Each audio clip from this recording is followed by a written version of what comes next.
आज से अपना कहला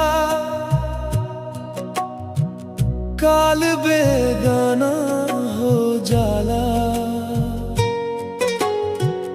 मतलब के दुनिया में हर रिश्ता टूट जाला। आँख के नीरवा दिलवा के राज कहेला। भोले बाबा के दुआरे हर दर्दवा सुत जाला।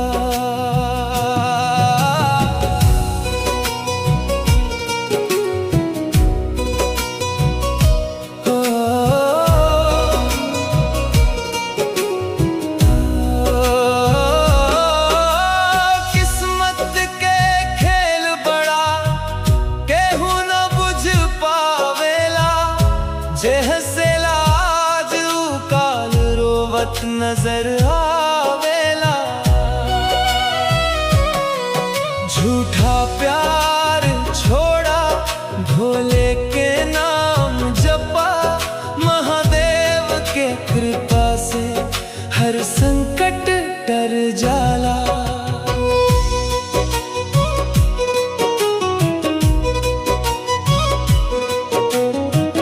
टूटल भरोसा लेके कांवरिया बन आईनी।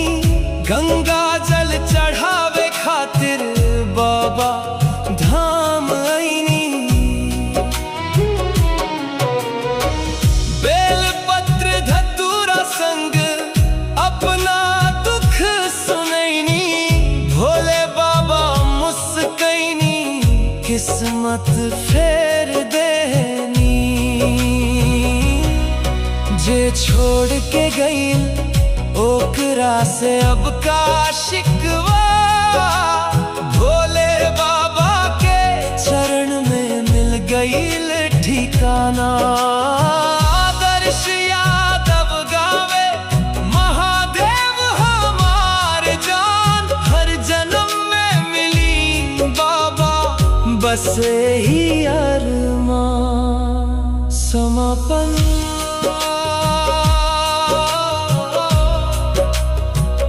हर हर महादेव के नाम सबसे बड़ा सहारा।